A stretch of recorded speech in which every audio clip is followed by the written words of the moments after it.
So obviously that story came out on Twitter this Hmm. over the weekend after you got drafted. Can you talk about kind of like your recall of the story? Yeah. So originally, when I first saw the tweet from the dad, I wasn't quite sure about what was going on, because I mean, it happened freshman year, but I had just got drafted, so I was like, I don't know if he just, I don't want to respond and be like, hey, thank you, and then don't quite remember it, and then, but the girl, she actually had called me a couple days, after the tweet, so I was happy she did, so I was able to respond to him, but. I mean, basically, what happened was I had went to a Sigma Chi party with some friends, and just kind of came in and had a big room kind of like this, and just enjoying myself. Trying to meet everybody. I was a freshman at the time, and uh, that's when I saw the girl Megan, and she came to me and she was like, hey Dre, and uh, I had thought at first that I assumed she had been drinking because it kind of the way she kind of came to me and kind of just kind of had that you can kind of tell, and so said hey back and stuff like that. Kind of had knew each other a little bit previously, not too much. She was a cheerleader and I was a football player, so obviously she knew of me, and but it wasn't like we were just just best friends. We never texted none too much like that, but she came to me, and then I kind of could tell like something was off, like I said, but and then probably about 2 minutes later, she was like, I'm feeling kind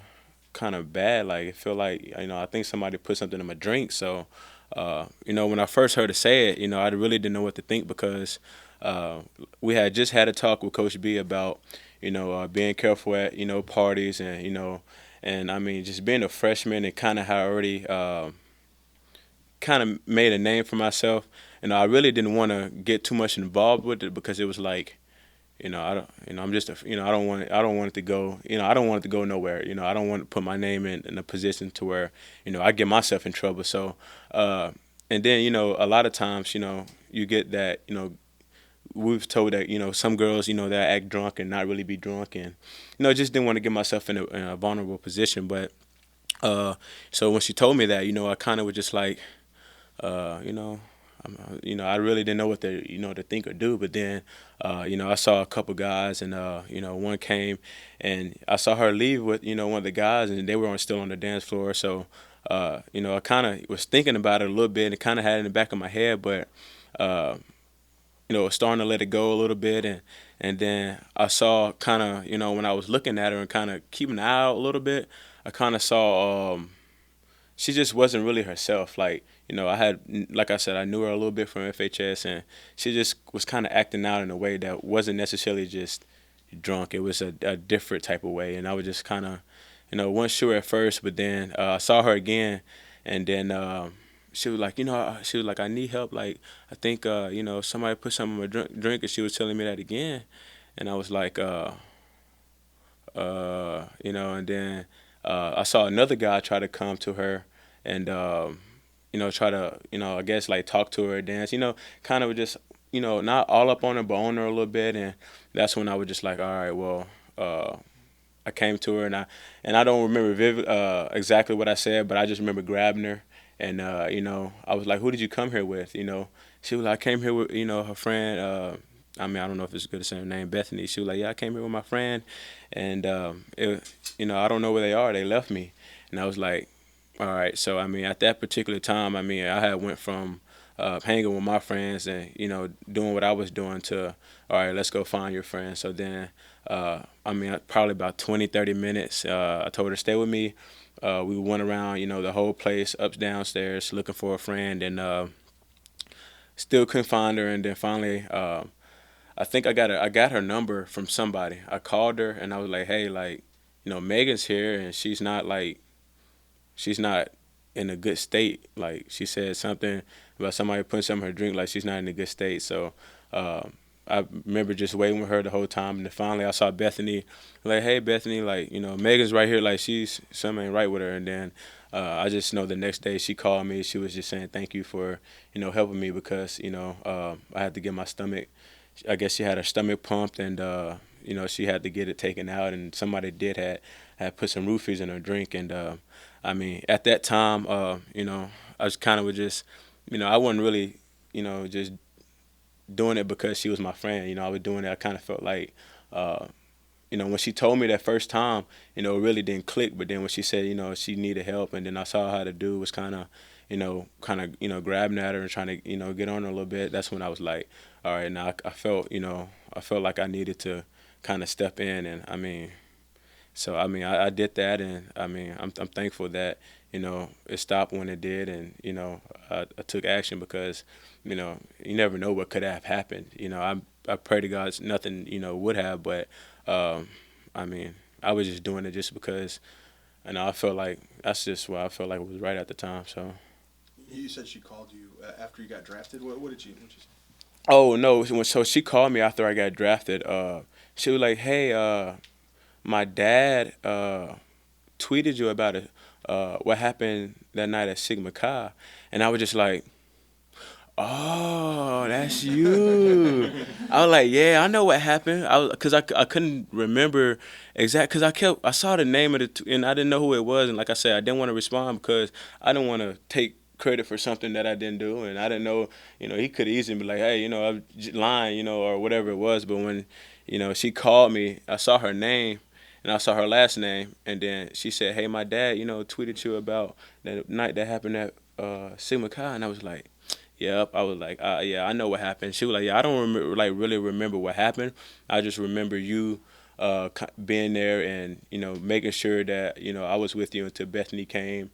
And like I said, she had texted me the next day after she got out the hospital and everything. So I'm happy she was okay. So did you know her from high school? I'm sorry. I was gonna say, do you do this thing all the time? Because how could you not remember that Well, story? no, it's not like I do it all the time, but it was just like it was so long ago, and then like even then, like I said, I kind of didn't want to put myself in a position to where I was vulnerable. So when she first told me, it wasn't like you don't just hear somebody put something in my cup. You don't really know what to. It's like, well, you want to say, "Are you okay?" But she was kind of like. I just thought maybe she had just had too much to drink or something, or like I wasn't really like really grasping the situation that somebody really put some of her drink. For all I know, she could have, not been telling the truth. So, kind of just didn't want to put myself in that position. And then, uh, I mean, after that, after I saw her, the first time, then she said she needed help, and then she said she really thinks somebody put some of her drink. And then, like you asked, I kind of knew her from high school, so I kind of knew her personality a little bit, but the way she was acting, it wasn't just like she was tipping over drunk. It was just more like out herself, like out her body, kind of like it was just like. So that's when I was just like, all right, so maybe somebody did put some of her drink, and I rather I helped her, and just in case if somebody did, rather than if not, and it so yeah. Right, her dad's asking people to root for you, and you've gotten a lot of attention. Yeah. I'm curious what you think of the attention this has gotten as you've made this leap to working with the Niners.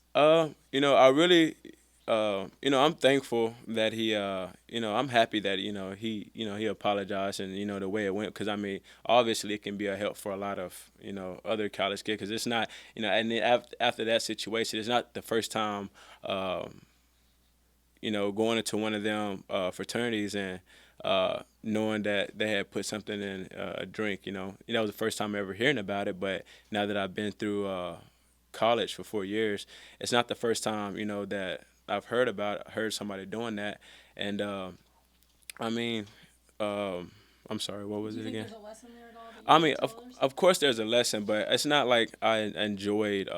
When I first saw the tweet, it wasn't like, oh yeah, like this is good, publicity. I want to be my publicity come from playing football. I want to be known because I've already had previously experienced a story to where I've had to share my story about how I grew up and where I come from, and the university make that a big deal, and I kind of felt like people wanted to talk to me because of the story. So when I heard this, I was like this isn't really, and then I just didn't really want my name around it. But there's definitely a story that comes out of it, and um, something to learn from. Just at the time, like I said, it's regardless if it was my friend or not. You know, you got to watch out for, you know, when you go into, you know, frat places. And I'm not saying that Arkansas, you know, is bad for it, but I'm just, you know, it happens. And I'm just thankful that I was there to help. So. Did you talk with your adoptive parents? Tell them about what happened the day it happened, day after it happened. Well, you know, they the one that came to me and was like, "Hey, did you see the story?" And I was like, "No." That was like what they said, and I was just like, "I don't know what they talking about." But then when the girl called me, that's when, cause my mom had been, she was like, maybe it was like a high school friend, and you know, you just you don't, maybe it was a high school friend. Look at the last name. So I looked up his last name and still couldn't get the relationship. But then when she called me. It was like 10 o'clock at night. That's when I ran in my mama room. And I was like, I got the girl. I know who it was. And then she was like, really? So then I started talking to her. And then I was like, yeah. Like, and then that's when I was like able to tell my mom everything. Like, yeah, I remember what happened that night. Like, it was like, and I didn't think it was going, and I didn't think it was, you know, and obviously in my head, I'm not going to say it's not I don't know if it's a good word.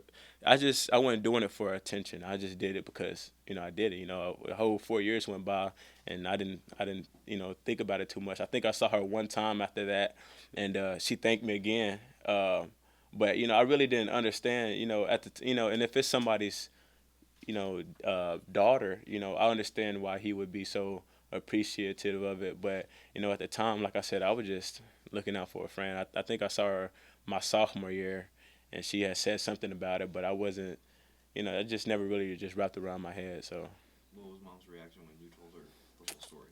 she was like, she was just, I told her, and she was like, well, I'm just happy that you, like, you know, that you was looking out for her, you know. I mean, she knows the type of person I am, so she knows that I just, you know, I got little sisters that, you know, I'm very protective over, and she knows that, you know, I just got that protective instinct. So I go out of my way.